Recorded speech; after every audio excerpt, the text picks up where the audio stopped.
Kurufu kwasekuru Gudo kwazoitika hoho madam bose vaedza kumisa mawindi ayo anga achida kutora bhodhi vambomanya nayo ukuwo mabhishu anga achidawo kuzunza pacoffin rasekuru Gudo. Aiwa vazviramba vakati isusu pano pamusha hatiiti usahwira wakadaro. Welcome back to the channel. Please don't forget to like and subscribe. Zvinorwadza guys, especially zvigemu zvechisahwira izvi.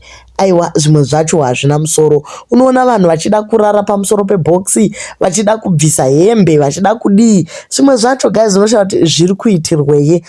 Apa imimi makatsemuka mwoyo muchiedza kuti zvinhu zviitwe nedignity. Asi vanhu vanenge vachida kutoona mufaro pazvinhu zvakadaro. So according to vanga vari paground vari kuti ivo mawindi were trying to hijack coffin. Remember Sekuru Gudo was a combi driver, so Madam Boss was trying to negotiate with them.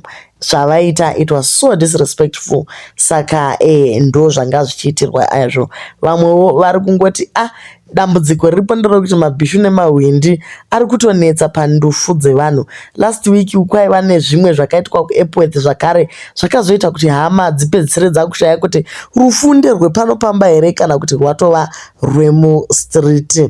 Zvichienda neni chisahwira chaibva changoregwa uye zvechihwindi zvigaizika aiwa ngazviregwe. Chingori chisahwira vemahwindi ndo zvavari zvidhakwa zveparufu vanongoita zvinyadzi whether uri mutsvene hausi vanongoya parufu pako vachiita zvinhu zvavo, especially muHarare parufu unonyara hazvidi kupinda nemwoyo nekuti mashoko ari kuimbiwa pachiitwa zvakadai tatomabvisa nekuti haaiti ari kutaura zvinhu zvemapatsi akawanda. Wobva washaya kuti zviri kupinda papi pavanhu vari kutema hama yavo.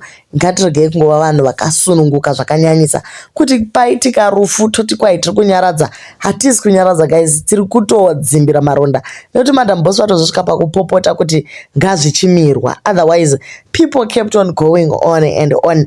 Vamwe sisi vachitoedza kutokwira chaiko pamusoro peboxi. Chii chakadaro ichocho guys? Kota rasirepiko uno hwedu?